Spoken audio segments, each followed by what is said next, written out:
बोला।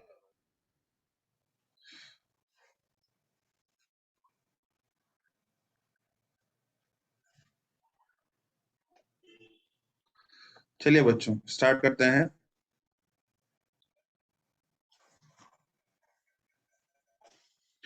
मैं एक बार ब्रेन के सारे फंक्शन फिर से रिवाइज करा देता हूँ, ताकि आप लोगों को समझने में प्रॉब्लम ना हो। देखिए बच्चों,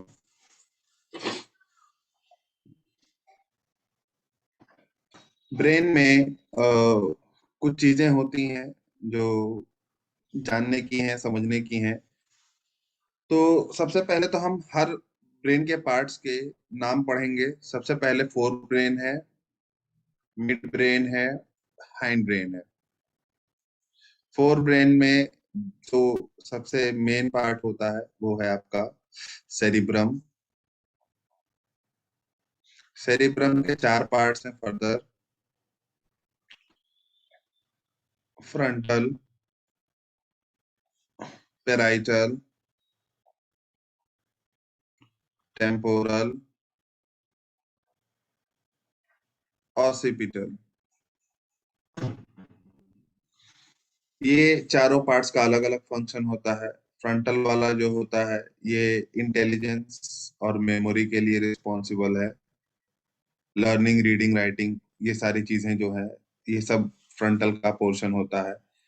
इवन की टंग का जो मूवमेंट होता है, ये भी फ्रंटल पोर्शन ही कराता है। ठीक है। पेराइटल जो होता है, ये एनालाइजिंग पार्ट होता है, sometimes consist of analysing part, जिसको वर्निक्स एरिया भी कहते हैं।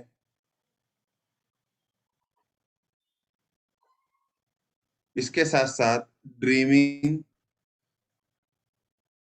वगैरह की जो प्रोसेस होती है, ये भी पेराइटल पोर्शन ही कराता है। टेम्पोरल वाला जो होता है, ये सुनने का काम करता है, ऑडिटरी सेंस। ऑसिपिटल वाला जो होता है, ये देखने का काम करता है, that is vision sense. Mid brain में कोई पर्टिकुलर वो नहीं होता, चैम्बर्स नहीं होते। कुछ लोब्स होते हैं जिनको हम कॉर्पोरा क्वाड्रिगेमिना कहते हैं। कॉर्पोरा क्वाड्रिगेमिना, ये सिर्फ लोब्स होते हैं, और इनमें कोई डेफिनेट डिफरेंशिएशन या कोई पार्ट्स नहीं होता। ठीक है। इनका काम है विजुअल ऑडिटरी रिफ्लेक्स को कन्वे करना, विजुअल एंड ऑडिटरी रिफ्लेक्सेस को ऑफ करना, और हमारी बैलेंसिंग में भी ये हेल्प करते हैं। बैलेंसिंग या कोऑर्डिनेशन में हेल्प करते हैं। हाइंड ब्रेन में तीन पार्ट होता है बच्चों। पहला है सेरिबिलम। सेरिबिलम जो काम करता है वो है बैलेंसिंग का। बैलेंसिंग दो तरह की होती है, एक स्टैटिक बैलेंस होता है और एक लोकोमोटरी बैलेंस होता है। मतलब एक जब आप खड़े हैं तब आपकी बॉडी बैलेंस करना, और एक होता है जब आप चल रहे हैं तब आपकी बॉडी बैलेंस करना। तो दोनों बैलेंसिंग का काम सेरिबेलम ही करता है। दूसरा होता है बच्चों पॉन्स। पॉन्स का मैंने ऑलरेडी बताया था, न्यूमेटिक सेंटर है, इंस्पिरेशन स्विच ऑफ करता है। और एक होता है मेड्यूला। मेड्यूला जो होता है, ये सारे के सारे डायंसेफेलॉन में थैलेमस, एपिथैलेमस और हाइपोथैलेमस, इनके बहुत डिस्टिंक्ट फंक्शन नहीं है। थैलेमस को ज्यादातर या एपिथैलेमस को ज्यादातर कंसर्न किया जाता है रिले सेंटर से। ठीक है। हाइपोथैलेमस को अलग डिफरेंशिएट किया गया है। ठीक है। तो थैलेमस, एपिथैलेमस के एज सच वॉलंटरी और थोड़े से इनवॉलंटरी फंक्शंस हैं। ठीक है। तो दोनों के इंटरमीडिएट होते हैं, बट उनका रिले सेंटर है। रिले सेंटर होने की वजह से ही ये थोड़ा वॉलंटरी और इनवॉलंटरी फंक्शन कर लेते हैं। बट आपको फोर ब्रेन में सेरिब्रम और हाइपोथैलेमस ही पढ़ना है। मेड्यूला जो होता है वो सारा इनवॉलंटरी फंक्शन कंसिस्ट करता है। ठीक है। हाइपोथैलेमस होम्योस्टैसिस मेंटेन करते हैं, जिसमें आपका थर्मो रेगुलेशन है, आपका भूख, हंगर, थर्स्ट, प्यास लगना, ये कंट्रोल करते हैं। कई सारे इमोशनल एस्पेक्ट या सेक्सुअल जो डिजायर्स होते हैं, वो भी हाइपोथैलेमस कंट्रोल करता है। आपके ब्रेन में बच्चों कुछ चीजें जो कल रह गई थी, कुछ आपके ब्रेन में एक पोर्शन होता है, उसको हम लिम्बिक सिस्टम कहते हैं। लिम्बिक सिस्टम, मैं भी आपको डायग्राम दिखाऊंगा लिम्बिक सिस्टम का, पहले हम ये डिस्कस कर लेते हैं। लिम्बिक सिस्टम ब्रेन के कुछ पार्ट्स को मिला करके बनाया गया है, जिसमें हाइपोथैलेमस है। हाइपोथैलेमस के जस्ट नीचे एक स्ट्रक्चर होता है आलमंड शेप का, उसको एमिगडाला कहते हैं। एमिगडाला, ये आलमंड शेप का स्ट्रक्चर होता है। तीसरा स्ट्रक्चर होता है हिप्पोकैम्पस। हिप्पोकैम्पस का जो मुंह होता है वो लेस और मोर हिप्पो की तरह मिलता है, और ये नीचे हाइंड ब्रेन की तरफ होता है, हिप्पोकैम्पस कहते हैं। और कॉर्पस कोलेसम, ये चारों स्ट्रक्चर्स मिलके क्या करते हैं, लिम्बिक सिस्टम बनाते हैं। लिम्बिक सिस्टम का मेन जो वर्क है आपका इमोशनल बिहेवियर, आपका इमोशनल बिहेवियर तय करना, क्या होगा, कैसा होगा, किस तरह के इमोशंस आपकी सिचुएशन में पास ऑन करेंगे, नहीं करेंगे, ये सब चीजें लिम्बिक सिस्टम कराता है। ये चारों मिलके काम करते हैं, ठीक है। हाइपोथैलेमस का काम इंडिविजुअल आप जानते हैं। एमिगडाला जो होता है वो फाइट और फ्लाइट कराता है। डर की सिचुएशन है या लड़ाई करनी है, आपको कुछ भी करना है, तो एमिगडाला जो होता है वो रिस्पॉन्स करता है। ये सेम काम एक हार्मोन भी करता है जिसको एड्रेनलिन कहते हैं, ठीक है। तो डोंट बी कंफ्यूज्ड, यहाँ पे ब्रेन जो डर के सिचुएशन को परसीव करता है, या ब्रेन जो लड़ाई की सिचुएशन को परसीव करता है, वो एमिगडाला से करता है। ये भी इमोशनल बिहेवियर में ही आता है। हिप्पोकैम्पस जो होता है बच्चों, ये लॉन्ग टर्म और शॉर्ट टर्म मेमोरी बनाता है, शॉर्ट टर्म मेमोरी बनाता है, ठीक है। So they are creating memories. Corpus callosum already मैंने बोल दिया। ये लिंक होता है किसका, दो सेरिब्रम का। तो दोनों सेरिब्रम के बीच में जो लिंकिंग एरिया होता है, या जो लिंकिंग सरफेस प्रोवाइड कराना होता है, कॉर्पस कैलोसम कराता है, और थोड़ा बहुत आपके इमोशंस में भी हेल्प करता है। एज सच इसका, हाँ, एमिगडाला के ही रिस्पॉन्स से एड्रेनलिन सीक्रेट होता है, ठीक है। तो एड्रेनलिन फाइट और फ्लाइट के लिए आपके अंदर जो फीलिंग आती है, जो आपको समझ आती है उस टाइम, या जो इमोशंस आते हैं, वो एमिगडाला कराता है। और इमोशंस के होने से जो इफेक्ट तुम में क्रिएट होता है, जैसे कि आपका पैर कांपने लगा, या आपके चेहरा लाल पड़ गया, ये सब एड्रेनलिन कराता है, ठीक है। तो जो सेंसरी फंक्शन है डरने और उसका डरने या फाइट करते टाइम, वो एमिगडाला का है। और जो फिजियोलॉजिकल रिस्पॉन्सेज है वो हार्मोन का है। एमिगडाला ही हार्मोन सिक्रेट कराएगा, क्या स्टिमुलेट करेगा सिक्रेट करने के लिए। तो कहने का मतलब है बच्चों कि, हाँ, गुस्से में भी ये चीज होगी। तो कहने का मतलब है बच्चों कि आपके ब्रेन में ये जितनी भी चीजें बताई गई हैं, it may happen, it may happen that there are some of the brain parts that can do simultaneous functions। ऐसा हो सकता है कि कई बार आपको ब्रेन में कुछ ऐसी चीजें मिले या जगहें मिले जहां पर एक पार्ट या दो पार्ट सेम फंक्शन कर रहे हैं। तो डोंट गेट कंफ्यूज, वो ब्रेन है, उसको पता है कि कौन सा फंक्शन ज्यादा कोऑर्डिनेटिव वे में करना है, कौन सा नहीं करना है, ठीक है। तो हो सकता है ऐसा कि कोई अलग अलग काम करे, क्योंकि ब्रेन एज अ होल काम कर रहा है। हमने अलग अलग फंक्शन तो पढ़ लिए, but brain as a whole काम करता है, ठीक है। तो कई बार फंक्शंस सिमिलर हो सकते हैं। कॉर्पस कोलेसम का इंडिविजुअल कोई फंक्शन नहीं है, इमोशंस क्रिएट करने में हेल्प करता है, ठीक है। मेन फंक्शन इसका यही है कि ये लिंक कर रहा है, ठीक है। तो कोई भी चीज लेफ्ट टू राइट में जानी है, राइट टू लेफ्ट में जानी है, वो कॉर्पस कोलेसम से होकर के ही जाएगी। एज सच कोई इसका और कोई फंक्शन नहीं होता है बच्चों। जितने बच्चों को समझ में आ गया हैंड रेस कर दीजिए, फिर हम आगे बढ़ते हैं, क्योंकि ऑलरेडी कल हमने वो करा दिया था, फिर हमने वीडियो भी भेज दिया था आप लोगों को, ठीक है। कितने बच्चों ने हैंड रेस किया? 11 बच्चों ने। बाकी बच्चों का क्या है भाई? 15।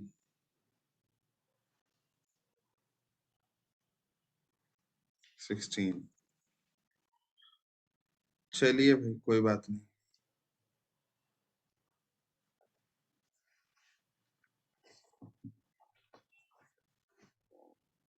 ठीक है बच्चों, ओके। मेजोरिटी मिल गया, हाँ। ठीक है, और तो कुछ नहीं रह गया बताने के लिए। रिले सेंटर जानते हैं ना आप लोग, कल मैंने बताया था। थैलेमस का काम है।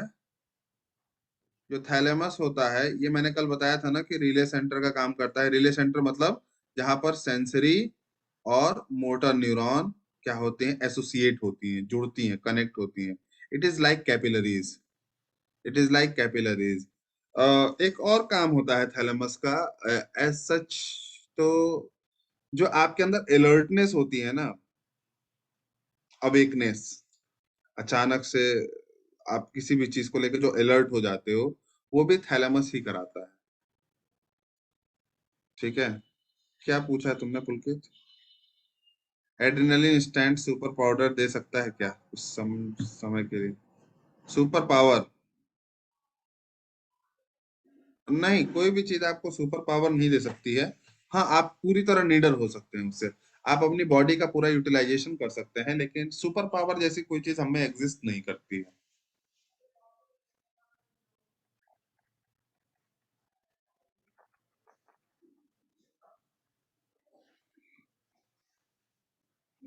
हाँ, रिले सेंटर के ही न्यूरॉन को रिले न्यूरॉन कहेंगे।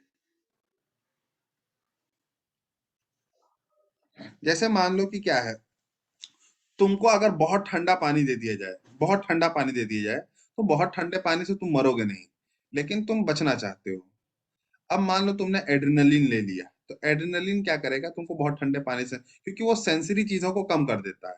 तो आप बहुत सारी चीजों को सेंस नहीं कर पाते कि ये तुमको नुकसान करेगा या फायदा करेगा। तो आप उस चीज को फुल्ली करने लगते हो। कभी कभी होता है ना, जोश में आदमी कुछ भी कर लेता है। वो जोश जो होता है, वो जोश सेंसरी चीजों को कम कर देता है। तो कई बार वो नुकसानदायक भी होता है। तो कभी भी अपनी बॉडी का फुल पोटेंशियल यूटिलाइज नहीं करना चाहिए, अनटिल और अनलेस ब्रेन आपको इजाजत दे। So that's all from my side in this section. And so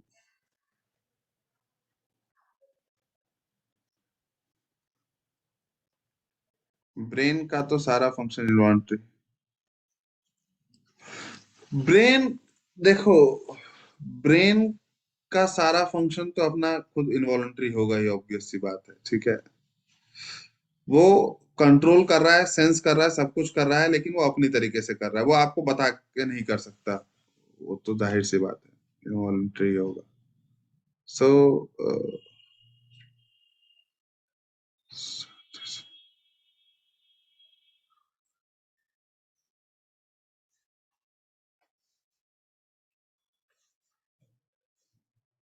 mid brain and head brain, ये भी कल बताया था ब्रेन स्टेम के बारे में।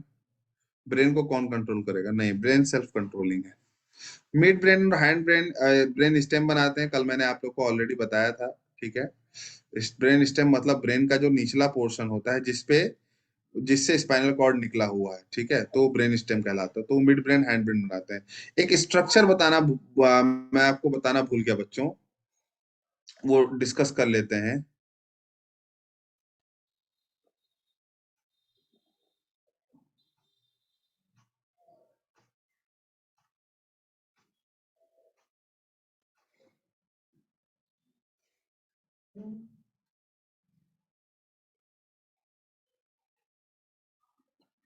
कभी आपने, मैं कर दूंगा मंत्र सेंड। ठीक है, आई विल सेंड। बच्चों, कभी आपने वो चोरी करने के लिए, जो चोर एक बिल्डिंग से दूसरे बिल्डिंग पे तार फेंकता है, तो उसमें लगा हुआ हुक देखा है?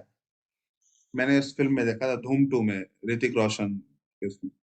ये जो हुक होता है, ऐसे दो बने होते हैं। हुक दूसरी बिल्डिंग में अटक जाता है, फिर वो चोर अपना फंसाने वाला निकालता है, फिर लटकते हुए जाता है दूसरी बिल्डिंग पर। चलो, रियल में देखा आज था, शाबाश। मुझे लग ही रहा था कि ये कुछ चलिए ठीक है। अगर आपने देखा है, एंकर बोट में भी होता है वो। हाँ, सही बात है। ये नाव वाले जो होते हैं, जो नाव फंसाने के लिए फेंकते हैं जमीन पर, उसमें भी ऐसा होता है। ये जो हुक है, इस तरह का एक स्ट्रक्चर आपके ब्रेन में भी प्रेजेंट होता है बच्चों। इसको हम वेंट्रिकल्स कहते हैं। क्या कहते हैं? वेंट्रिकल्स कहते हैं। अगर किसी बच्चे को याद हो कि वेंट्रिकल्स मैंने क्या बताया था, तो kindly answer me, otherwise I am there to answer. अगर किसी बच्चे को याद हो तो वेंट्रिकल्स मैंने बताया था, बहुत थोड़ा सा बताया था लेकिन बताया था।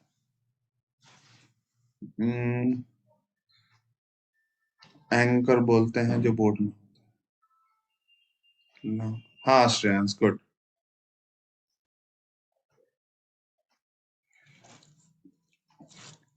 बट श्रेयांश को ही याद है, और बाकी बच्चे? वेंट्रिकल्स और न्यूरोसील दोनों बताया था। हाँ मंतशा, गुड। और कोई बच्चा? चलिए कोई बात नहीं। वेंट्रिकल्स ब्रेन का वो स्पेस होता है, वो कैनाल होता है जिसके अंदर कौन फ्लो करता है? सेरिब्रो स्पाइनल फ्लूइड फ्लो करता है। ठीक है। तो सेरिब्रो स्पाइनल फ्लूइड के आने जाने का जो रास्ता है वो वेंट्रिकल कहलाता है। वो लेस और मोर इसी तरह का होता है। चार वेंट्रिकल्स चार होते हैं, फर्स्ट एंड सेकेंड। ये हुक लाइक होते हैं, साइड में निकले होते हैं। फर्स्ट वाला राइट सेरिब्रल हेमिस्फीयर को जाके कवर करता है, सेकंड वाला लेफ्ट सेरिब्रल हेमिस्फीयर को जाके कवर करता है। ठीक है। फिर एक आके दोनों मिलके आके एक थर्ड मिड ब्रेन में एक वेंट्रिकल आता है, और एक लास्ट में जाता है फोर्थ नंबर वाला वेंट्रिकल जो हाइंड ब्रेन को कवर करता है। तो आपके ब्रेन में, ठीक है, चारों तरफ वेंट्रिकल्स हैं, और ये वेंट्रिकल्स सेरिब्रो स्पाइनल फ्लूइड का सर्कुलेशन करते हैं ऑल ओवर द ब्रेन, ताकि ब्रेन को जो भी चीजें रिक्वायर्ड हो ये देते रहें, और ब्रेन के जो भी वेस्ट हो ये रिसीव कर लेते हैं। अब ये यहाँ फोर्थ नंबर से एक बिल्कुल पतली सी पाइप बनाकर कहाँ चले जाते हैं? स्पाइनल कॉर्ड में चले जाते हैं। किसके अंदर? न्यूरोसील के अंदर। न्यूरोसील के अंदर या न्यूरल कैनाल के अंदर, न्यूरल कैनाल या स्पाइनल कैनाल के अंदर चले जाते हैं, पतली सी पाइप बना करके। ये सिंगल होता है वो, और उसके अंदर सेरिब्रो स्पाइनल फ्लूइड क्या पहुंचाता है? न्यूट्रिएंट पहुंचाता है। तो आपके ब्रेन और स्पाइनल कॉर्ड में इस तरीके से सारे न्यूट्रिएंट्स और अदर इंग्रेडिएंट्स जो जरूरी हैं वो पहुंचते हैं। ठीक है। तो कभी अगर आपसे क्वेश्चन आ जाए कि थर्ड नंबर वाला किसको पहुंचा रहा है वेंट्रिकल, फोर्थ नंबर वाला वेंट्रिकल किसको पहुंचा रहा है, या फर्स्ट सेकंड का क्या रोल है, तो फर्स्ट सेकंड जो है वो cerebral hemisphere right and left को पहुंचाते हैं, थर्ड वाला मिड ब्रेन, और फोर्थ वाला हैंड ब्रेन को पहुंचाता है। जबकि स्पाइनल कॉर्ड में एक ही कैनाल होती है, और वो ऊपर से लेके नीचे तक बिल्कुल एलोंगेटेड सेम लेंथ की होती है, और उसके अंदर क्या होते हैं? सेरिब्रो स्पाइनल फ्लूइड फ्लो होते हैं। Then that canal is known as neural canal और न्यूरोसिल। ये बताना जरूरी था आपको। मुझे थोड़ा सा स्पाइनल कॉर्ड का स्ट्रक्चर समझाना है आप लोगों को। अगर पीपीटी में दिया होगा तो ठीक, नहीं तो मुझे अलग से निकालना पड़ेगा। ये तो हो गया है रिफ्लेक्स एक्शन। हाँ स्पाइनल कॉर्ड दिया तो है इसमें ही। बच्चों देखो, ये जो स्ट्रक्चर है, ये गोल सा ऐसा लग रहा है किसी ने एक बड़ा सा लकड़ी का गट्टर काट दिया हो। ये वाला स्ट्रक्चर, इसको बहुत ध्यान से देखिए, बहुत ध्यान से देखिए बच्चों। यही सब कुछ है, ये स्ट्रक्चर ही सब कुछ है। इससे क्वेश्चन आएगा या आ सकता है। ठीक है। तो थोड़ा सा देखिए इसको। ठीक है। रिफ्लेक्स एक्शन आई थिंक आप लोगों ने क्लास 10th में ही पढ़ लिया होगा, तो इतना ज्यादा पढ़ाने की जरूरत नहीं पड़ेगी रिफ्लेक्स एक्शन, लेकिन फिर भी एक बार देख लीजिए। ठीक है।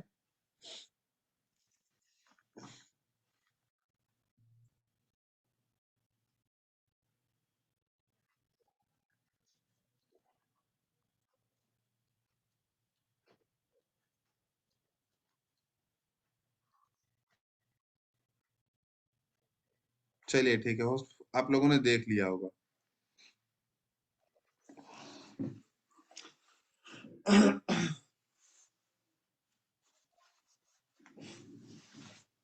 क्लास, कुछ पॉइंट्स मैं बताऊंगा, कुछ पॉइंट्स मैं बताऊंगा, उसको बहुत ध्यान से सुनिएगा। उसको समझेंगे तभी आप स्पाइनल कॉर्ड को समझ पाएंगे। स्पाइनल कॉर्ड का जो हिसाब किताब होता है वो ब्रेन के हिसाब से उल्टा होता है। मतलब ब्रेन में बाहर की तरफ ग्रे मैटर होता है और अंदर की तरफ व्हाइट मैटर होता है। स्पाइनल कॉर्ड में आउटसाइड मतलब बाहर की तरफ व्हाइट मैटर होता है और अंदर की तरफ ग्रे मैटर होता है। इनका जो ग्रे मैटर होता है वो किसी जानवर के सींग की तरह होता है, या कंप्लीट स्ट्रक्चर आप देखेंगे तो लेस और मोर बटरफ्लाई की तरह दिखेगा आपको। ठीक है। अगर इंडिविजुअल स्ट्रक्चर्स देखेंगे हाफ हाफ तो आपको किसी जानवर के सींग की तरह, ठीक है, और हॉर्न्स की तरह, या फिर अगर आप कंप्लीट स्ट्रक्चर देखेंगे तो एक बटरफ्लाई की तरह आपको ये अपीयर होगा। इसमें दो साइड होते हैं। एक साइड होता है, जैसे मैं स्ट्रक्चर बना रहा हूं, एक साइड होता है जिसमें बहुत हल्की सी बल्जिंग होती है, सॉरी हल्का सा क्या होता है, ग्रूव होता है, मतलब गड्ढा बहुत छोटा सा होता है, वो डॉर्सल साइड है। एक साइड होता है जिसमें काफी अंदर तक ग्रूव होता है, वो वेंट्रल साइड है। ठीक है। तो जिसमें भी आपको अंदर की तरफ ज्यादा ग्रूव मिले वो क्या होता है, वेंट्रल साइड कहलाता है, या फिर मोटर साइड कहलाता है। ये मोटर या वेंट्रल साइड है। और जिस तरफ बहुत कम ग्रूव हो, हल्का सा गड्ढा हो, वो डॉर्सल साइड कहलाता है इसका। अब तुमको एक चीज बहुत दिमाग में रखनी है कि इंफॉर्मेशन अगर कभी भी स्पाइनल कॉर्ड्स के थ्रू कैरी हो रही है, ठीक है, अगर कभी भी इंफॉर्मेशन आ रही है और स्पाइनल कॉर्ड से ही वापस जा रही है, तो वो जो भी इंफॉर्मेशन होगी वो रिफ्लेक्स एक्शन में काउंट होगा, वो रिफ्लेक्स एक्शन में काउंट होगा।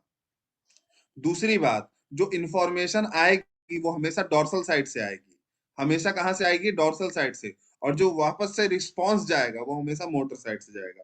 If you can see this blue line, this blue line comes, this is simply क्या, ये स्टिमुलस आ रहा है, स्पाइनल कॉर्ड में स्टिमुलस आ रहा है, डॉर्सल साइड में आया, ठीक है, ये जा रहा है, कहां से जा रहा है, मोटर साइड से या फिर वेंट्रल साइड से, ये याद रखिएगा। ठीक है।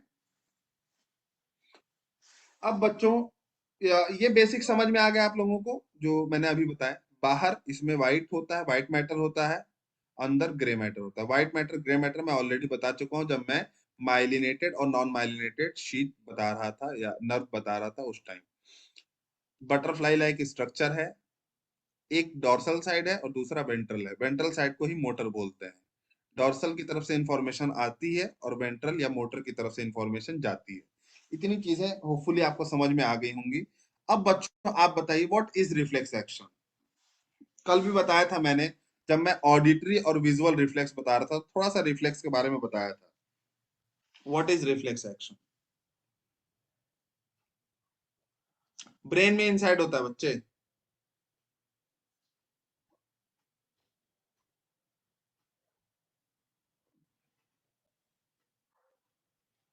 ठीक है निशांत, और कोई बच्चा, निशांत ने बताया, और बताइए। ओके श्रेयांश,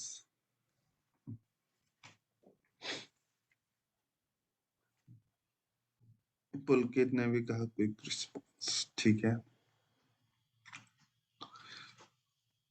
तो तीन बच्चों ने ये साबित किया, चार बच्चों ने, अच्छा भाई श्रेयांश नहीं बोला, चार बच्चों ने ये साबित किया कि इन लोगों ने क्लास टेंथ पढ़ा है। ये मैंने पहली बार क्लास टेंथ में पढ़ा था। रिफ्लेक्स एक्शन मुझे क्लास टेंथ में ही याद हो गया था, ये बहुत इजी टॉपिक था। मुझे बड़ा अफसोस हो रहा है कि बच्चे क्लास 11th में हैं, और चलो सोनिया ने भी दिया, चार पांच बच्चों ने मतलब रिस्पांस दिया है। और अफसोस की बात है कि सिर्फ चार पांच बच्चों ने ही रिस्पांस दिया है। जब कोई क्वेश्चन बेसिक लेवल का हो तो सबको ट्राई करना चाहिए, लेस और मोर। खैर कोई बात नहीं।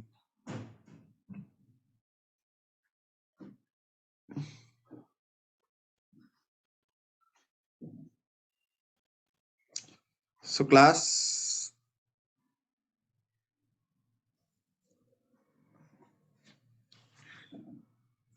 चलिए ठीक है। विनीता आपको कुछ कहना था क्या। देखिए, कभी भी जब आपको रिफ्लेक्स एक्शन डिफाइन करना हो, कभी भी जब रिफ्लेक्स एक्शन डिफाइन करना हो, तो एक सिंपल सा फिनोमिना याद रखिए। फिनोमिना क्या है कि जब भी आपको कोई वॉलंटरी रिस्पॉन्स को किसी वॉलंटरी रिस्पॉन्स को सडनली किसी इमरजेंसी रीजन की वजह से इनवॉलंटरी करना हो, किसी वॉलंटरी रिस्पॉन्स को क्या करना हो, इनवॉलंटरी करना हो। जैसे मेरा हाथ का मूवमेंट, जब मैं हाथ हिला रहा हूं तो ये मेरा वॉलंटरी रिस्पॉन्स है, ये मैं अपनी मर्जी से कर रहा हूं। लेकिन कभी कभी ऐसा भी होता है कि मैं बिना मर्जी के भी मेरा हाथ हिलता है, वो इनवॉलंटरी रिस्पॉन्स हो जाता है। ये तब होता है जब मेरा हाथ कुछ इमरजेंसी फील करता है। जैसे मेरा हाथ अगर किसी गर्म प्लेट पे पड़ गया तो वो अपने आप मूव ऑन कर जाएगा, तब वो मेरा इजाजत नहीं लेगा कि मैं मूव करूं कि ना करूं। मेरा हाथ किसी शार्प ऑब्जेक्ट पे पड़ गया, किसी कांटे वाटे पे पड़ गया, तो वो तुरंत मूव कर जाएगा। तो जब भी आपका कोई वॉलंटरी रिस्पॉन्स किसी इमरजेंसी सिचुएशन की वजह से क्या हो जाए, इनवॉलंटरी हो जाए, तो उस ऐसे रिस्पॉन्स को या ऐसे एक्शन को हम रिफ्लेक्स एक्शन बोलते हैं। हाँ, ये ये क्यों है, ऐसा क्यों है ये जानिए आप लोग। क्योंकि देखिए बच्चों, सोचो तुम कि तुम चल रहे हो सड़क पे, पीछे से ट्रक आ रहा है, ट्रक तुम्हारे बहुत करीब पहुंच गया और उसने हॉर्न मारा। तो हॉर्न सुन के आप रैंडमली इधर उधर भागते हो, ठीक है, कोशिश करते हो तुरंत से। आप सोचते नहीं हो कि आपको किस साइड में कितनी स्पीड में कैसे भागना है, आप बस भागते हो, वहां से हटते हो। ये आपका रिफ्लेक्स एक्शन है। लेकिन आप सोचो कि अगर तुम उसमें वॉलंटरी एक्शन करते, तुम पीछे मुड़ के देखते, फिर एनालाइज करते, सामने तो ट्रक आ रहा है, ट्रक इतना भारी है, ये मुझे इस तरह से नुकसान पहुंचा सकता है, मुझे अपने राइट साइड में जाना चाहिए, यहाँ भीड़ थोड़ी कम है, लेफ्ट साइड में भीड़ है, किसी को चोट लग सकती है, मुझे दौड़ के जाना चाहिए इतनी की स्पीड से। तब तक ट्रक तुम्हारा क्या हाल करेगा, सोचो। अगर तुम किसी इमरजेंसी सिचुएशन में सोच समझ लगाओगे तो वो सोच समझ के चक्कर में तुम्हारा कितना नुकसान होगा। इसी तरह अगर किसी गर्म प्लेट पे तुम्हारा हाथ पड़ गया है, अब तुम उसको देख के एनालाइज करो कि यार ये प्लेट है, ये गर्म है, इस पे फिंगर का मेरा इतना पोर्शन पड़ा है, तो मुझे हटाना चाहिए, तब तुम हटाओगे। तब तक तुम्हारा तो पूरा हाथ ही चपक लिया होगा वो प्लेट। समझे? यही वजह होती है कि ब्रेन के अंदर ये इंटेलिजेंस पावर होता है। देखो कह रहा हम लोग के साथ कचहरी स्टेशन पे हुआ था। तो जो इनवॉलेंट्री आपके अंदर ब्रेन के अंदर एक पावर है कि वो जब चाहे आपका सिस्टम कट ऑफ कर सकता है, मतलब आपके वॉलेंट्री सिस्टम को कट ऑफ करके इनवॉलेंट्री बना सकता है। ठीक है, वॉलेंट्री सिस्टम में ब्रेन इन्वॉल्व होता है, सेरिब्रम इन्वॉल्व होता है, इनवॉलेंट्री सिस्टम में ब्रेन इन्वॉल्व नहीं होता है। ब्रेन क्या करता है कि इंफॉर्मेशन को क्विक करने के लिए, जल्दी से रिस्पॉन्स कराने के लिए स्पाइनल कॉर्ड से ही घुमा देता है। तो जब आपका इंफॉर्मेशन आए और स्पाइनल कॉर्ड से ही घूम के वापस चला जाए, ठीक है, तो ऐसे एक्शन को रिफ्लेक्स एक्शन कहते हैं। ये बहुत ही क्विक होता है, सडन होता है, इसमें आपको समझ में भी नहीं आता, लेकिन आप एक्शन कर चुके होते हैं। हाँ, कर लेने के बाद आप फिर एनालाइजिंग करते हैं, अच्छा अच्छा ये था इसलिए मैं डर गया। ठीक है, ऐसा होता है। जैसे मान लो कि आप बैठे हुए हो एकदम शांति से, पीछे से आपको आप किसी ने आपको डरा दिया, तो आप उस टाइम के लिए तो डर जाते हो, जिसने डराया है पीछे से उस टाइम के लिए तो आप डर जाते हो। उसके बाद आप पीछे मुड़ के देखते हो, अच्छा ये था, फिर दो झापड़ मारते भी हो, लेकिन तब एनालाइजेशन वाला काम करता है। लेकिन जिस टाइम उसने डराया था उस टाइम आप डर गए थे ना, क्योंकि वो रिस्पॉन्स क्या था, रिफ्लेक्स एक्शन था। हाँ, उस समय स्पाइनल कॉर्ड ही ब्रेन का काम करता है, और स्पाइनल कॉर्ड डाइवर्स एक्शन नहीं देता है, स्पाइनल कॉर्ड का एक ही एक्शन है कि मूव ऑन, हटो वहां से। ब्रेन क्या करेगा, जब तुम कोई चीज सोच समझ के करोगे तो सबका एक्शन अलग अलग होगा। ठीक है, जैसे मान लो कि आपको मोबाइल उठा के चलाना है, आपको मोबाइल उठा करके चलाना है, तो सब अपने अपने स्टाइल में चलाएगा, सब अपने अपने तरीके से चलाएगा, क्योंकि वॉलंटरी एक्शन है। लेकिन आपको गरम प्लेट से हाथ हटाना है, तो सबका स्टाइल अलग अलग नहीं होगा, सब हाथ को जल्दी से जल्दी हटाने की ही कोशिश करेंगे, कोई प्लेट के साथ खेलते हुए नहीं हटाएगा। ठीक है, सब फिंगर अपना जल्दी से जल्दी क्या करेंगे, अवे कर लेंगे उस पर्टिकुलर पार्ट से। तो this is the thing that makes the response to all of the individuals as same. सारे इंडिविजुअल्स के रिस्पॉन्सेस क्या हो जाते हैं, सेम हो जाते हैं, इक्वलाइज हो जाते हैं। किसके किसके टर्न में, जब रिस्पॉन्स कहां से होता है, स्पाइनल कॉर्ड से होता है बच्चों।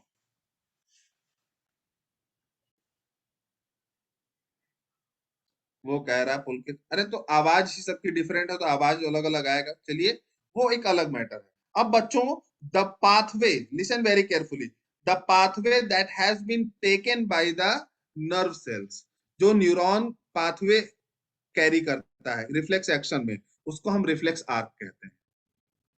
उसको हम क्या कहते हैं, रिफ्लेक्स आर्क। जैसे आपका सेंसरी वाला जो न्यूरॉन है वो इंफॉर्मेशन लेकर के आया, रिसेप्टर पे इंफॉर्मेशन जनरेट हुई कि आपका हाथ गर्म चीज पे पड़ा है, रिसेप्टर से वो इंफॉर्मेशन कहा गया डोर्सल पार्ट में, dorsal part of spinal cord. Dorsal part से तुरंत वेंट्रल पार्ट ने रिस्पॉन्स जनरेट किया और किसके थ्रू भेजा, मोटर न्यूरॉन के थ्रू भेजा। किस पे भेजा, आपके इफेक्टर मसल्स पे भेजा, तो इफेक्टर मसल्स ने तुरंत वहां से हाथ हटा लिया। तो ये जो रास्ता तय किया गया न्यूरॉन्स के थ्रू, सेंसरी मोटर न्यूरॉन के थ्रू जो रास्ता तय किया गया, वो क्या था, रिफ्लेक्स आर्क है। ठीक है, तो इस ये जो हाईवे क्रिएट किया गया है अभी अभी स्टेट गवर्नमेंट के थ्रू, ये क्या है, हमारा रिफ्लेक्स आर्क है। ठीक है, और ये जो एक्शन हुआ हमारा अभी इस रिफ्लेक्स आर्क के थ्रू, वो हमारा रिफ्लेक्स एक्शन था। कितने बच्चों को समझ में आ गया, हैंड रेस कीजिए। So will move to the next topic.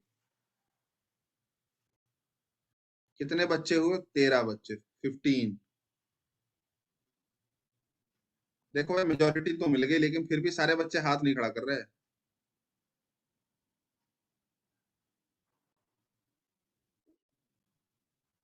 मैं एक बार फिर से question, put your hands down everyone, सब लोग हैंड्स डाउन कर लो। अभी भी देख लेते हैं सभी बच्चे हैंड रेस कर रहे हैं कि नहीं।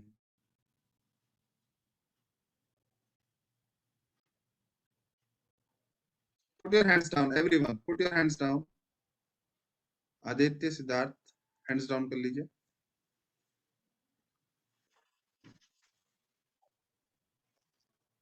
ये बताइए कितने बच्चे ये समझते हैं कि हम बायोलॉजी पढ़ने के लायक ही नहीं।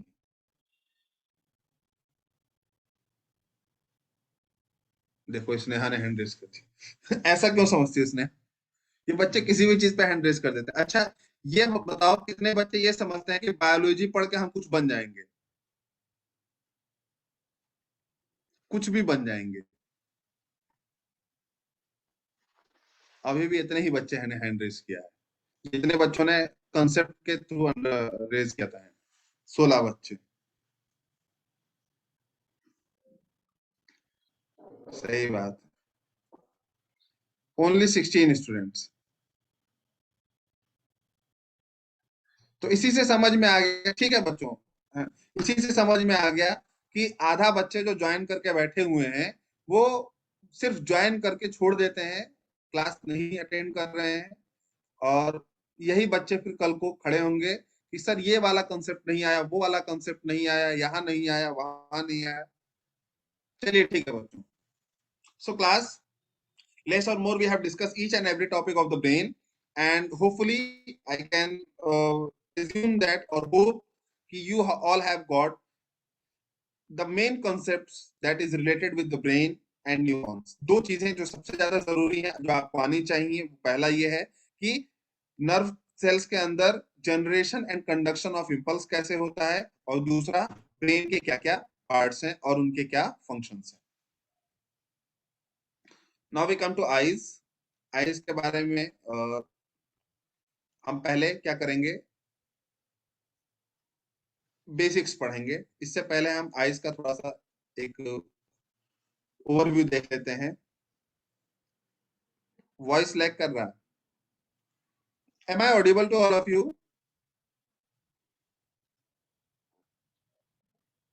M I audible to all of you बच्चों?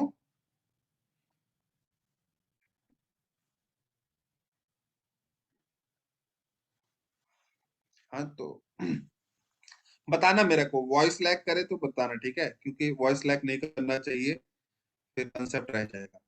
So class, if you look at the diagram, ठीक है, आईज जो होते हैं वो हमारे एक खाली स्पेस, बोन के खाली स्पेस के अंदर फिक्स होते हैं, जिसका नाम ऑर्बिट है।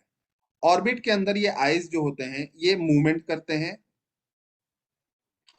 और मूवमेंट के साथ साथ, ठीक है, ये विजन का काम करते हैं, मतलब देखने का काम करते हैं। आईज इकलौता स्ट्रक्चर है जो बचपन से लेके बुढ़ापे तक चेंज नहीं होता, ठीक है। आईज में बहुत अलग अलग तरह के टिश्यूज एम्बेडेड होते हैं, जिसकी वजह से ये अपने विजन का काम, फंक्शनिंग फुलफिल कर पाता है। आईज को, हाँ, मुझे भी लगता है कभी कभी वॉइस लैग कर जाता होगा, ठीक है। नेटवर्क कभी कभी ऐसा होता है बच्चों कि it may happen some time, network issues की वजह से, but it's okay, it is I think adjustable. होने से बता देना, मैं रिपीट कर दूंगा। So class, your eyes, voice cut cut के आ रहे हैं, what happened actually?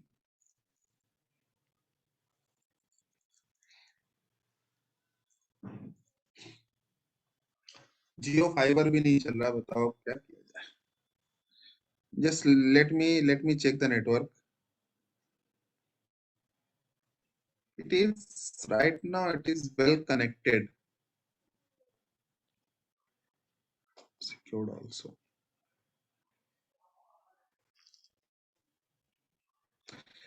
Right now I'm audible to all of you. अभी मेरी आवाज आ रही है सबको अच्छे से? वाईफाई ही है बच्चे। अभी आ रही ना?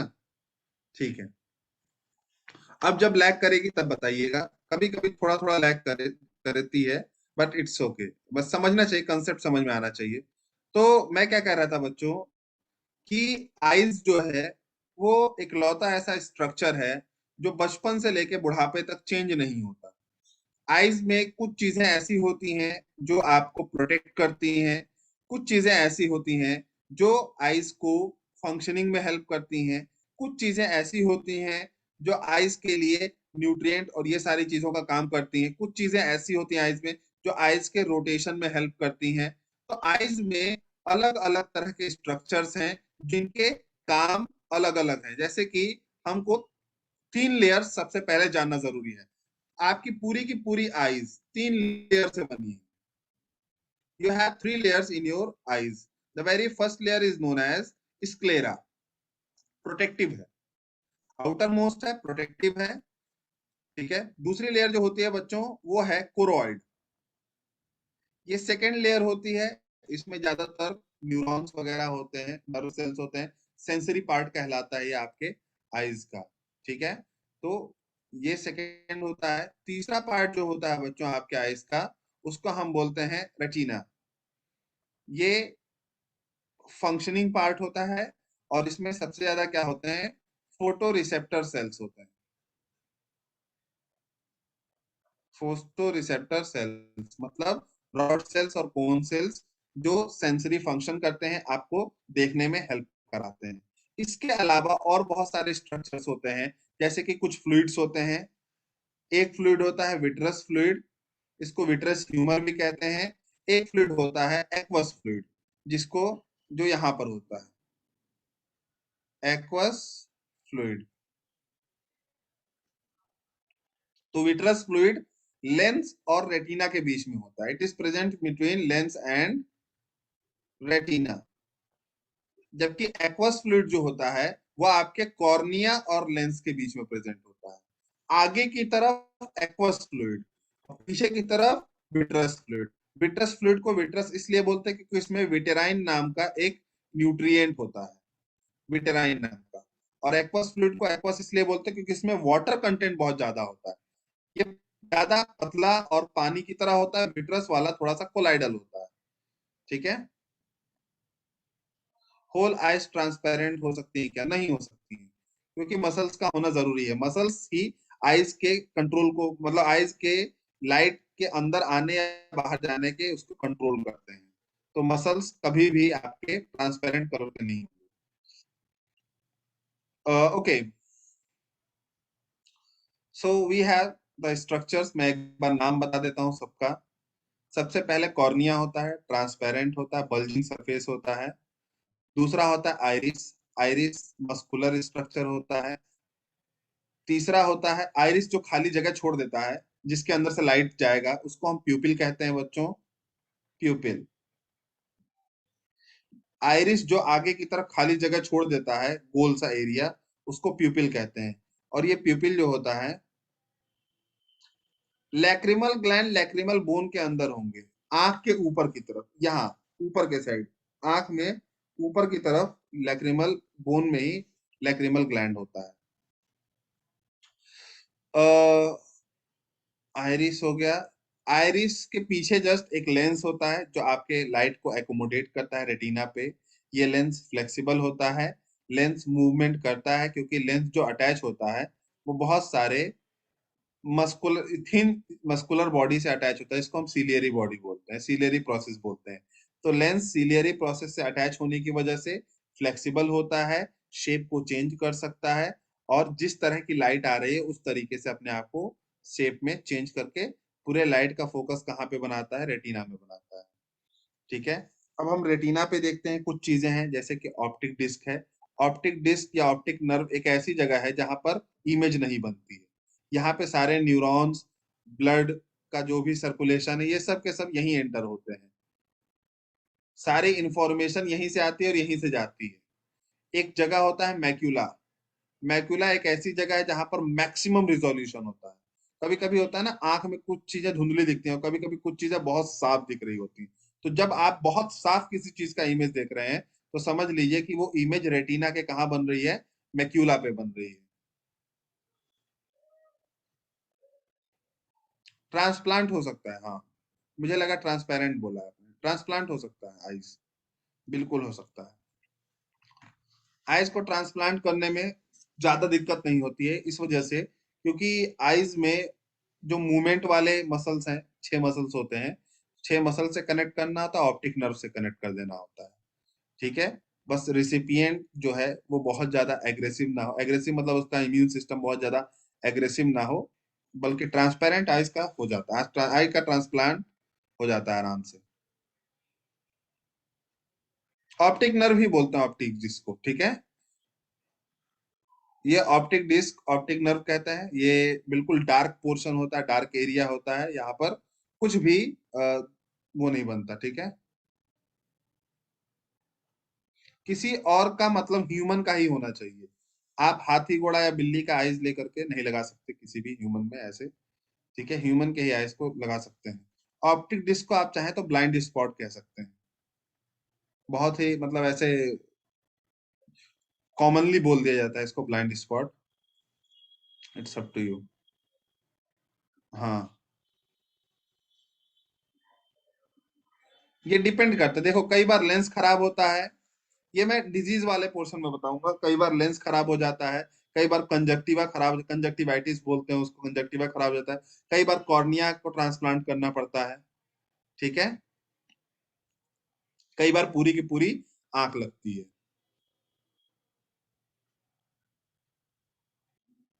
लेंस कॉन्वेक्स ही होगा, हाँ।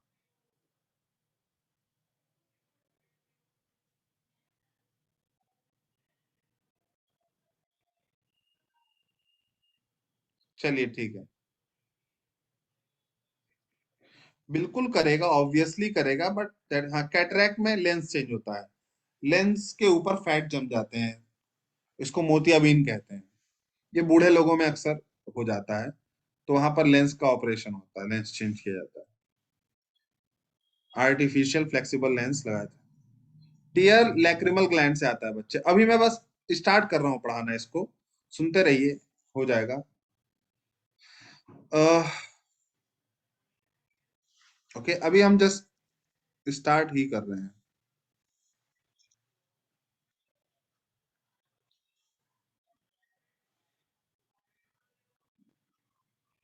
हाँ, हो ही जाता है।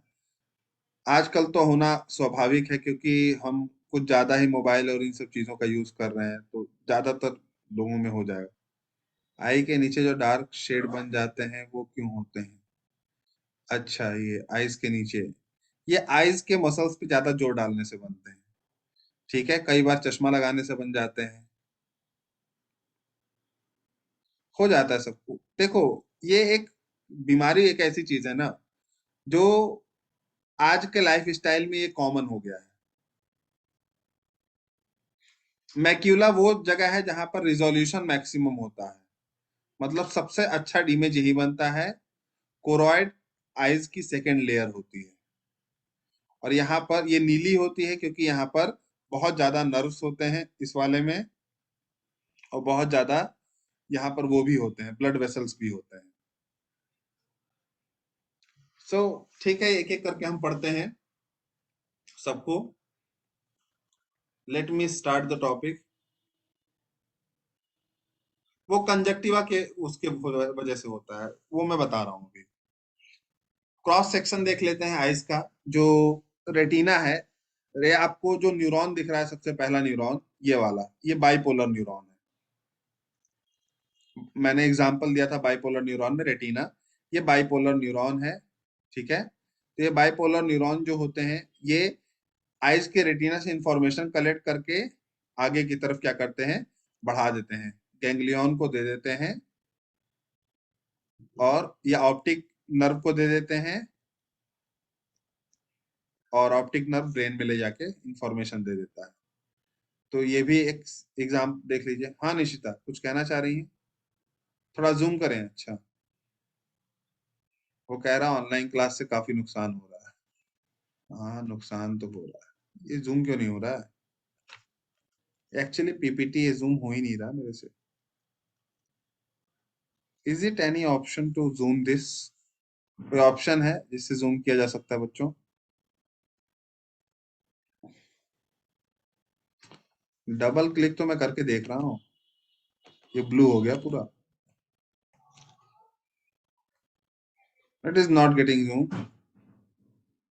CTRL plus plus, where is plus?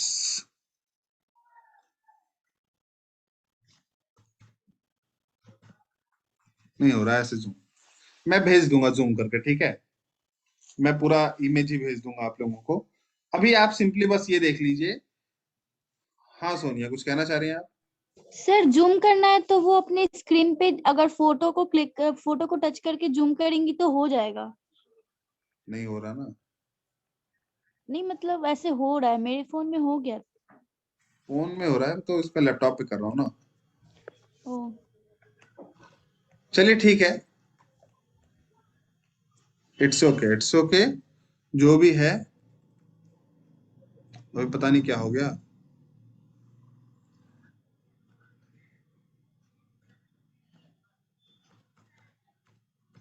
ये मैक्सिमम ही है, इससे ज्यादा नहीं हो रहा है। चलिए ठीक है बच्चों, whatever the things is there. अरे ठीक है, जो भी है बच्चों, मैं डायग्राम बना दूंगा, ठीक है। जब मैं पढ़ाऊंगा अभी फिजियोलॉजी तो डायग्राम बना दूंगा। अभी हम लोग बेसिक्स पढ़ लेते हैं इसके। अभी मैं सिर्फ आपको इमेज दिखा रहा था, ठीक है। अब हम बेसिक्स पढ़ते हैं, आइस के इस पे आते हैं।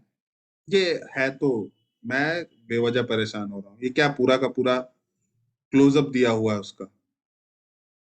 ये जो रेड ब्लू, रेड ग्रीन, ये स्ट्रक्चर्स दिख रहे हैं, ये कोन सेल्स और रॉड सेल्स के डायग्राम दिए गए हैं। और कोन सेल्स रॉड सेल्स से अटैच जो न्यूरॉन है, कोन सेल, ये जो कलर डायग्राम दिए गए हैं, ये सब क्या है, रॉड सेल है और कोन सेल है। ये सब रॉड सेल और कोन सेल्स है। ये इतना वैसा क्यों हो गया?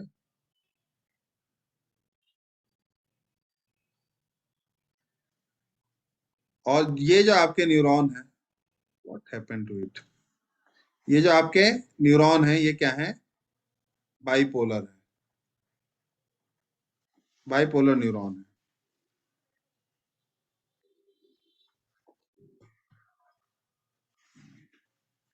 सो क्लास, हर रॉड सेल और कोन सेल से एक न्यूरॉन अटैच होता है, और वो न्यूरॉन क्या होता है, that neuron is responsible for conducting that very information to optic nerve, and optic nerve finally convey the information to optical या occipital lobe of the brain. तो देखो बच्चों, रॉड सेल कोन सेल्स के बारे में आप पहले भी जानते हो, फिर भी मैं बता देता हूँ। Rod sales, cone cells retina के फोटो रिसेप्टर सेल्स होते हैं, पिगमेंटरी सेल्स होते हैं। ये सेल्स क्या करते हैं, ये जनरली आपके लाइट की इंटेंसिटी और लाइट के कलर को डिफरेंशिएट कराते हैं, और कराने के बाद आपको एक प्रॉपर विजन देते हैं या ऑब्जेक्ट का एक प्रॉपर इमेज बनाते हैं। जिसमें कोन सेल्स जो होती हैं वो कलर का डिफरेंशिएशन करती है, और रॉड सेल जो होती है वो इंटेंसिटी ऑफ लाइट को पता लगाती है। लाइट डिम है, ज्यादा है क्या नहीं, ये रॉड सेल पता लगाएगा। और कोन सेल बताता है कि जो ऑब्जेक्ट तुम देख रहे हो वो किस कलर का है। 3 तरह के कलर्स होते हैं कोन्स में, आरबीजी, रेड ब्लू ग्रीन, ठीक है। आरबीजी याद रखिएगा, 3 तरह के कोन सेल्स होते हैं, रेड ब्लू ग्रीन। अब इन 3 के कॉम्बिनेशन से ये हर कलर बनाता है। मतलब जो कलर, विजिबल कलर तुम देख सकते हो, वो सब इन्हीं 3 कोन सेल्स की मेहरबानी है आपके ऊपर, ठीक है। और रॉड सेल्स ये बताता है कि अभी लाइट डार्क है, डिम है, थोड़ा सा है, थोड़ा ज्यादा है, या बहुत ब्राइट है। ये सारी चीजें होती हैं। रॉड सेल्स लाइट के हिसाब से अपने आप को ढालते हैं। रात में ज्यादातर रॉड सेल्स ही एक्टिव होते हैं, तो इसीलिए रात में तुम ऑब्जेक्ट तो देख लेते हो, लेकिन ऑब्जेक्ट के कलर को बहुत ज्यादा वेरीफाई नहीं कर पाते हो, अनटिल और अनलेस वहां पर बहुत ज्यादा लाइट अवेलेबल ना हो। तो this is all about rod cell and cone cells. We will discuss इस लेटर ऑन ऑल्सो। अब हम डिस्कस करते हैं बच्चों एक एक करके आइज के बारे में। देखो बच्चों, आइज का जो सबसे पहला लेयर है वो क्या है, that is sclera, second is choroid and third is retina. तो स्क्लेरा पीछे की तरफ ऐसे होता है, और आगे की तरफ स्क्लेरा क्या हो जाता है, मॉडिफाई हो जाता है इनटू कॉर्निया, ठीक है। तो स्क्लेरा पीछे की तरफ एक हार्ड लेयर है, फाइब्रस लेयर है जो प्रोटेक्शन कर रहा है, और आगे की तरफ एक ट्रांसपेरेंट मेम्ब्रेन में, ट्रांसपेरेंट लेयर में कन्वर्ट हो जा रहा है, जिसको हम क्या कहते हैं, कॉर्निया। तो अगर तुमसे कोई पूछ ले कि कॉर्निया क्या है बच्चों, तो तुम क्या जवाब दोगे कि हमारे स्क्लेरा का ही मॉडिफिकेशन कॉर्निया है, जो आगे की तरफ आके ट्रांसपेरेंट हो गया है। दूसरा पोर्शन होता है बच्चों कोरॉइड। कोरॉइड जो होता है ब्लूइश कलर का होता है, ठीक है। और पीछे की तरफ ये कोरॉइड कहलाता है, पीछे की तरफ ये क्या कहलाता है, कोरॉइड कहलाता है। आगे की तरफ ये 2 पार्ट में डिवाइड हो जाता है। आगे की तरफ जैसे स्क्लेरा किस में कन्वर्ट हो गया था, कॉर्निया में, इसी तरह कोरॉइड जो होता है वो 2 पार्ट में कन्वर्ट होता है। एक पार्ट लेंस बनाता है, और एक पार्ट आगे चल के आइरिस बनाता है, ठीक है। तो first part will make iris, second part will make lens, ठीक है। लेंस जो होते हैं ये कुछ मसल से अटैच होते हैं, जो कि लेंस को क्या कराते हैं, कॉन्ट्रैक्ट और रिलैक्स कराते हैं। इन मसल्स को हम सीलियरी बॉडीज कहते हैं। ये सब किससे बन रहा है, कोरॉइड से बन रहा है। ये सब कौन बना रहा है, कोरॉइड बना रहा है बच्चों। अब मैं छोटा सा यहाँ पे आपको वो देना चाहता हूँ। अगर तुम अपनी आंखों को देखो, तुम्हारी आंख में एक ऐसा पोर्शन है जो दिखाई नहीं देता, ट्रांसपेरेंट है, बल्जिंग है। जब आंख तुम टच करते हो, तो जब टच करते हो तो ट्रांसपेरेंट पार्ट टच करते हो, उसको हम कॉर्निया कहते हैं। जितना भी लाइट तुम्हारी आंखों पे पड़ता है, उस लाइट को एकोमोडेट करने का काम कॉर्निया का होता है, एकोमोडेट करने का काम कॉर्निया का होता है, ठीक है। जबकि अगर हम देखें तो लाइट को एंटर कराने का काम प्यूपिल का होता है। प्यूपिल क्या है, तुम अपनी आंखों में देखोगे तो किसी की आंखें तुम कहते हो कि ब्लैक है, किसी की आंखें ब्राउन है, किसी की आंखें ब्लूइश है, अलग अलग कलर बताते हो ना कि आंखों का ये कलर है, इनकी आंखों का ये कलर है। तो वो किस चीज का कलर तुम बताते हो, तुम एक मसल का कलर बता रहे होते हो जिसका नाम आइरिस है, ठीक है। मैं यहाँ पर बता देता हूँ, तुम एक मसल का कलर बता रहे होते हो जिसका नाम क्या है, आइरिस है। तो यही बात बायोलॉजी में कही जाती है कि colour of iris define the colour of eyes, colour of iris define the colour of eyes. आंख के कलर को आइरिस का कलर डिफाइन करता है। किसी का आइरिस, आइरिस मस्कुलर स्ट्रक्चर है बच्चों, तो अगर किसी के आइरिस का मसल ब्राउन है तो ब्राउन कलर की आइज है, किसी के आइरिस के मसल का स्ट्रक्चर ब्लैक है तो ब्लैक कलर की आइज होंगी। और बहुत सारी वैरायटीज ऑफ आइज पाई जाती हैं। ये डिपेंड करता है कि इसके आइरिस में कितना मेलेनिन है या नहीं है, उस हिसाब से उसकी आईज होती है। अब आइरिस जो होता है वो बीच में एक खाली स्पेस छोड़ देता है। अगर तुम लोगों ने किसी की आंखें देखी हो या अपनी ही आंखें देखी हो, तो जैसे मान लीजिए आपका आइरिस ये ब्लैक कलर का है, इस ब्लैक कलर में भी अंदर एक छोटा सा ब्लैक कलर का और स्पॉट होता है, वो सब में ब्लैक ही होगा। ठीक है, इस ब्लैक या ब्राउन जो भी होगा, इसके बीच में भी एक खाली जगह होती है एकदम छोटी सी, इसको हम प्यूपिल कहते हैं। ठीक है, इसको हम क्या कहते हैं, प्यूपिल कहते हैं। प्यूपिल ब्लैक इसलिए होता है बच्चों क्योंकि ये खाली स्पेस है। खाली स्पेस जहां पे कोई चीज नहीं प्रेजेंट हो वो ब्लैकिश थोड़ा अपीयरेंस देती है। तो प्यूपिल कैसा होता है बच्चों, ब्लैक होता है, और ये लाइट के एंट्रेंस के लिए होता है। पूरी आंख में से जो लाइट एंटर करेगी अंदर की तरफ वो प्यूपिल से करेगी। तो प्यूपिल एक खाली जगह है जो किसके बीच में प्रेजेंट है, आपके आइरिस के बीच में प्रेजेंट है। आइरिस कॉन्ट्रैक्ट या रिलैक्स होकर के प्यूपिल को कॉन्ट्रैक्ट या प्यूपिल को डायलेट कर सकता है या कॉन्ट्रैक्ट कर सकता है। अब बच्चों, तुम कभी भी किसी को बहुत ध्यान से देखो या बहुत प्यार से देखो तो तुम्हारी प्यूपिल डायलेट होती है, प्यूपिल थोड़ी सी बड़ी होती है। सबसे ज्यादा प्यूपिल किसकी डायलेट होती है, बिल्लियों की। अगर तुमने बिल्लियों का प्यूपिल देखा हो तो बिल्लियां जब किसी को गौर से देखती हैं तो उनकी प्यूपिल डायलेट होने लगती है, मतलब बड़ी होने लगती है, फिर कॉन्ट्रैक्ट हो जाती है। या कभी कोई छोटा बच्चा आपको बहुत प्यार से देख रहा हो तो आप देखोगे कि उसका प्यूपिल थोड़ा सा बड़ा होने लगता है। तो प्यूपिल भी डायलेट और कंस्ट्रिक्ट होती है। इसलिए नहीं होती है कि वो किसी को आपको प्यार से देखना है या नहीं देखना है, इसलिए होती है कि उसको ये पता है कि कब ज्यादा लाइट को एंटर कराना है, कब कम लाइट को एंटर कराना है। नाउ माय क्वेश्चन इज, हाँ वो छोटा बड़ा होता है प्यूपिल। अब मेरा क्वेश्चन जो है बच्चों ये है कि अगर तुम बहुत दूर से किसी चीज को, ऑब्जेक्ट को देख रहे हो, बहुत दूर से देख रहे हो, तो ये बताओ प्यूपिल को आप क्या करते हो, कॉन्स्ट्रिक्ट करते हो या डायलेट करते हो।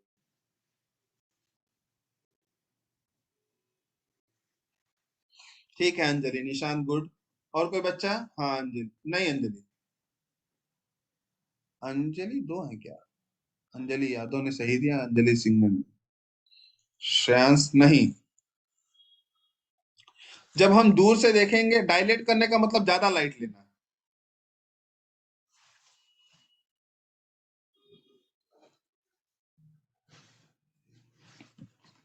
बताइए, सलोनी, सोनिया, और और बच्चे।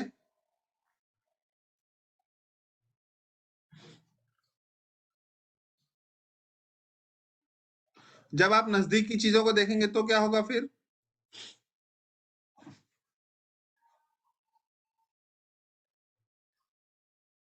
बिग होगा।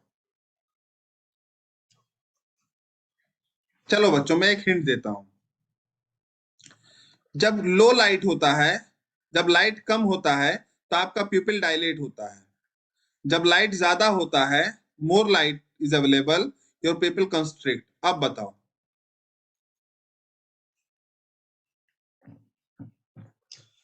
जब तुम्हारे आसपास लाइट की कमी हो, लाइट की कमी होती है तो प्यूपिल क्या होता है, डायलेट होता है ताकि ज्यादा लाइट एकोमोडेट करे। और जब तुम्हारे आसपास लाइट एबंडेंट हो तो क्या होता है, कंस्ट्रिक्ट होता है। तो जब हम पढ़ते हैं किसी चीज को गौर से तो आप देखो हमारी आंखें थोड़ी सी छोटी हो जाती हैं, और जब हम किसी चीज को देखते हैं दूर से तो हमारी आंखें थोड़ी सी बड़ी सी लगती हैं। ठीक है, ये कॉमन सेंस की बात है। ठीक है, तो जब हम किसी चीज को बहुत दूर से देख रहे होते हैं तो हम कोशिश ये करते हैं कि ज्यादा से ज्यादा लाइट को एकोमोडेट किया जाए। अंधेरे में, अंधेरे में प्यूपिल ज्यादा से ज्यादा डायलेट होने की कोशिश करता है, और रॉड सेल्स वर्क करती हैं। और अगर बहुत ही अंधेरा है तो कोई भी चीज काम नहीं करेगी बच्चों। ठीक है, so my point of concern is कि जब तुम किसी चीज को दूर से देखते हो तो तुम कोशिश करते हो आंखें बड़ी कर लें या फिर ज्यादा से ज्यादा आंखें खोल के देखने की कोशिश करें। जब कोई नजदीक की चीज देखते हो तो आंखें थोड़ा सा आप वो कर लेते हो, छोटा कर लेते हो। ठीक है, लेकिन जब तुम आंखें छोटा करते हो, आंख पे जोर डालते हो, तो प्यूपिल उस समय डायलेट होता है। और जब तुम दूर से आंख बड़ा करके कोई चीज देखते हो तो उस समय प्यूपिल कंस्ट्रिक्ट होता है। याद रखना, तुम्हारा आंख बड़ा करने का मतलब प्यूपिल छोटा हो रहा है, तुम्हारा आंख छोटा करने का मतलब क्या है, प्यूपिल बड़ा हो रहा है। आइरिस का कॉन्ट्रैक्ट होना प्यूपिल का डायलेट होना है, आइरिस का डायलेट होना, प्यूपिल का कॉन्स्ट्रिक्ट होना है। Both are inversely proportional to each other. When iris contract, pupil dilate. When iris relax, pupil contract. समझ में आया बच्चों?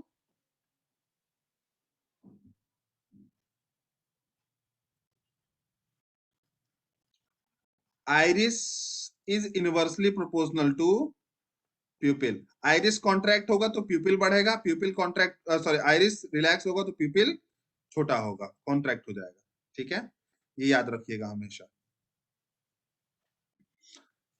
So class, we are not going to do any such, मतलब इस पे कोई हम बहुत ज्यादा वो नहीं करने वाले हैं अभी।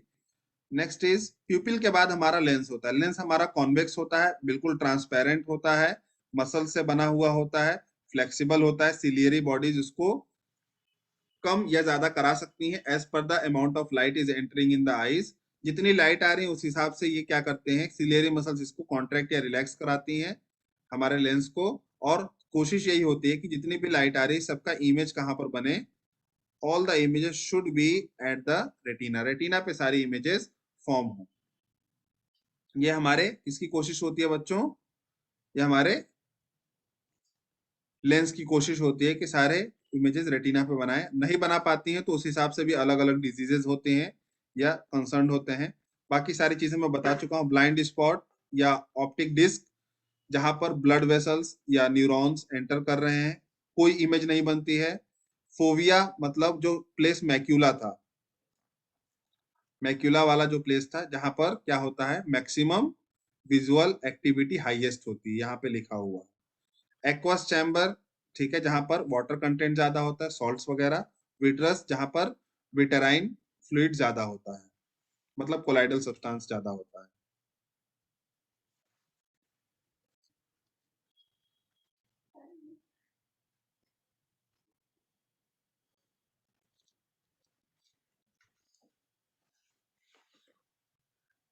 ये क्या है, mechanism of vision.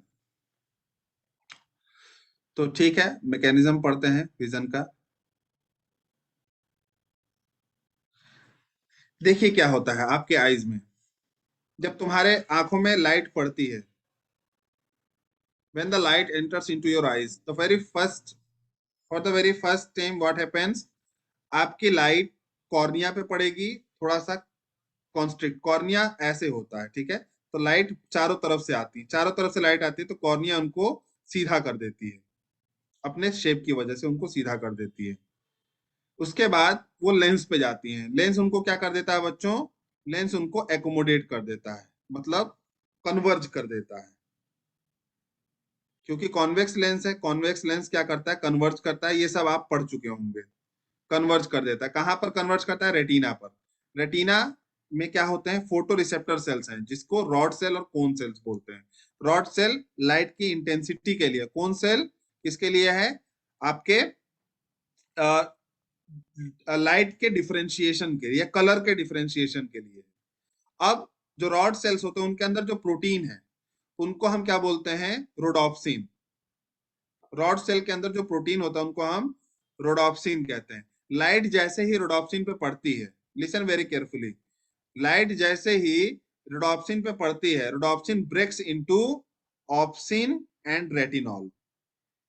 Retinol vitamin A से मिलता है बच्चों, जो कि किस में प्रेजेंट होता है, कैरेट में प्रेजेंट होता है। कैरेट में विटामिन ए मिलता है, आप लोगों ने पढ़ा होगा, गाजर खाने से होता है। और ये रेटिनॉल आपकी आंखों के लिए बहुत जरूरी है, इसीलिए विटामिन ए का कंजप्शन बहुत जरूरी है। क्योंकि जो मेन रोडोप्सिन बना है, रोडोप्सिन का जो प्रोटीन कंटेंट है वो ऑप्सिन और रेटिनॉल है। रेटिनॉल बहुत जरूरी है बच्चों। जैसे ही ऑप्सिन और रेटिनॉल ब्रेक होते हैं तो क्या होता है बच्चों, तुरंत परमिबिलिटी चेंज हो जाती है। जैसे ही ऑप्सिन और रेटिनॉल क्या होते हैं, ब्रेक होते हैं, ऑप्सिन का स्ट्रक्चर चेंज हुआ, इस स्ट्रक्चर को न्यूरॉन्स क्या करते हैं, तुरंत पकड़ लेते हैं कि कोई इमेज आई है, तभी ये स्ट्रक्चर चेंज हो रहा है। और ये जो भी चेंजेस होते हैं, इन चेंजेस को कौन पकड़ लेता है बच्चों, आपके न्यूरॉन पकड़ लेते हैं। परमिबिलिटी की जो भी चेंजेस होते हैं इनको कौन पकड़ लेता है, आपके न्यूरॉन्स पकड़ लेते हैं। और न्यूरॉन्स पकड़ने के बाद उसमें क्या जनरेट हो जाता है, एक्शन पोटेंशियल जनरेट हो जाता है। मतलब आपका जो बाइपोलर न्यूरॉन है उसको समझ में आ गया कि कोई इमेज आया है, इसी वजह से ऑप्शन का जो शेप है वो चेंज हो गया। ऑप्शन का शेप चेंज हुआ, उसकी परमेबिलिटी चेंज हो जाती है, मेम्ब्रेन की परमेबिलिटी चेंज हो जाती है, और मेम्ब्रेन की परमेबिलिटी चेंज हो जाती है तो क्या हो जाएगा, एक्शन पोटेंशियल जनरेट होगा। एक्शन पोटेंशियल जनरेट होने से अब वो इंफॉर्मेशन बन गई। अभी तुमने न्यूरॉन में यही पढ़ा कि एक्शन पोटेंशियल जनरेट होने का मतलब क्या है, न्यूरॉन इंपल्स का बन जाना। इंपल्स बन गया तब वो कहां तक जाएगा, ऑप्टिक नर्व से होते हुए आपके ऑसिपिटल लोब में जाएगा, जहां पे विजुअल कॉर्टेक्स है ब्रेन का।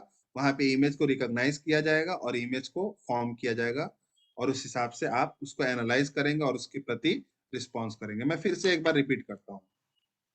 लाइट सबसे पहले आंखों पे आई, आंखों पे आने के बाद क्या होगी, लाइट कॉर्निया पे आएगी, कॉर्निया उसको थोड़ा सा एकोमोडेट करेगा, लेंस उसको कन्वर्ज करके रेटिना पे पहुंचाएगा। रेटिना पे रॉड सेल कौन सेल्स हैं, जो किससे बने हैं, रोडोप्सिन से बने हैं। रोडोप्सिन पे जैसे ही लाइट पड़ती है रोडोप्सिन ब्रेक हो जाता है ऑप्सिन और रेटिनॉल में। ऑप्सिन और रेटिनॉल जो होते हैं ये जैसे ही लाइट पड़ती है इनका स्ट्रक्चर चेंज हो जाता है। स्ट्रक्चर चेंज होने की वजह से इनकी परमिबिलिटी चेंज हो जाती है। परमिबिलिटी चेंज होने का मतलब ये क्या हो जाते हैं, सोडियम के लिए परमिएबल हो जाते हैं। जब एक्शन पोटेंशियल जनरेट हुआ था तो क्या जनरेट हुआ था, सोडियम के लिए परमिएबल हो गया था ना वो, तभी तो एक्शन पोटेंशियल जनरेट हुआ था। तो ये भी क्या हो जाते हैं, परमिएबल हो जाते हैं। जैसे ये परमिएबल हो जाते हैं एक्शन पोटेंशियल जनरेट हो जाता है। एक्शन पोटेंशियल जनरेट हो जाता है तो इम्पल्स बन गया, इम्पल्स बन गया तो वो इम्पल्स इंफॉर्मेशन के फॉर्म में ब्रेन तक जाता है, जबकि ब्रेन उसको क्या करता है, परसीव करता है। मेरा क्वेश्चन आपसे है बच्चों कि जो इमेज बनती है ब्रेन में वो कैसी होती है, इज इट, ये क्या सीधा बनता है इमेज, जो किसी भी ऑब्जेक्ट को आप देख रहे हैं उसका इमेज कैसा बनता है, सीधा बनता है, उल्टा बनता है, कैसा बनता है? रियल इमेज हमेशा कैसी बनती है, इन्वर्टेड होती है या मतलब कैसा होता है, अपसाइड डाउन, उल्टा? रियल हमेशा इन्वर्टेड बनती है बच्चों, हाँ, रियल इमेज हमेशा इन्वर्टेड। जब जो तुम ऑब्जेक्ट देखते हो उसका उल्टा इमेज तुम्हारे अंदर बन रहा है, ब्रेन उसको सीधा करता है, और जितने भी इमेज तुमने देखी है उन सब को क्या करता है, पजल की तरह एक में एक मिलाता है, तब एक कंप्लीट ऑब्जेक्ट आप देख पाते हो। ठीक है, तो जो आप एक कंप्लीट ऑब्जेक्ट देख रहे हो वो कई हजार छोटे छोटे इमेजेस बने हैं, वो भी सब उल्टे बने हैं। ब्रेन ने सबको सीधा किया, फिर सबको जोड़ा, तब जाके एक ऑब्जेक्ट बना के आपको दिखा रहा है। तो दैट्स ऑल फॉर टुडे। कल हम कान के बारे में पढ़ेंगे, कान का काफी लंबा चौड़ा वो है, डिस्कशन है। सो दिस वेरी ग्राफ एक बार देख लीजिएगा। कल मैं आइज का फिजियोलॉजी एक बार और डिस्क्राइब करूंगा, उसके बाद आगे का कंटेंट हम लोग डिस्कस करेंगे। लैपटॉप भी डाउन होने वाला है, पता नहीं लाइट। ठीक है बच्चों, आज के लिए इतना रहने देते हैं। हाँ, you too have a good day बच्चों, मिलते हैं कल।